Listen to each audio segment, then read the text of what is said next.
আমি আপনাদেরকে একজন সফল ব্যক্তি সম্পর্কে বলতেছি। জুলাইবিস রাদিয়াল্লাহু আনহু ছিলেন কালো মানুষ, খুব উচ্চ বংশের না, খুব সুদর্শন না, খুব লম্বা না, খাটো টাইপের মানুষ, একটু বেটে টাইপের মানুষ, টাকা পয়সা একদমই নাই। তার অবস্থা কেমন? নবী সাল্লাল্লাহু আলাইহি ওয়াসাল্লামের সাহাবীরা অন্য হাদিস থেকে বলেছেন যে রাস্তার পাশে তিনি পড়ে থাকতেন। ধরেন আমরা মসজিদে হেঁটে আসতেছি, রাস্তার পাশে একজন বসে আছেন, গায়ের জামা কাপড় খুব একটা উন্নত না, ছেঁড়া, তাসবিহ নিয়ে জিকির করতেছেন। আপনি কি খুব ফোকাস করবেন তার দিকে? করবেন না। কিন্তু মানুষ তার দিকে ফোকাস করে না খুব একটা, যাওয়া আসা করে, সে পড়ে থাকে।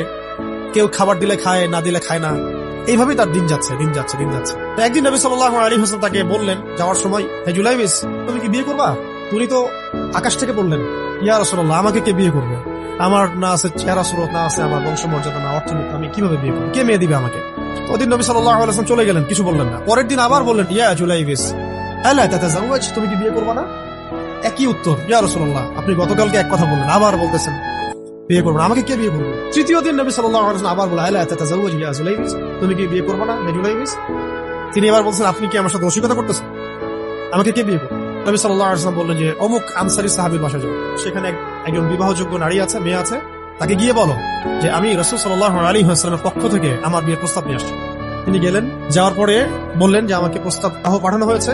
এর বাবা আর মায়ের রিয়াকশন ছিল অনেকটা সাধারণত যা হয় তেমন। তুমি বিয়ের প্রস্তাব নিয়ে আসছো, তুমি কি খাওয়াবা মেয়েকে?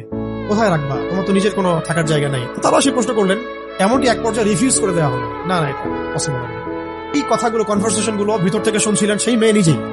মদিনার আনসারী মেয়েরা কিন্তু অনেক সুদর্শন, খুবই জজবাওয়ালা, মানে জিহাদের মাঠে একদম যুদ্ধ করেছেন তারা, একদম। ওনারা কিন্তু খুবই গায়রতওয়ালা মানুষ। তিনি বলছেন, হে আমার বাবা মা,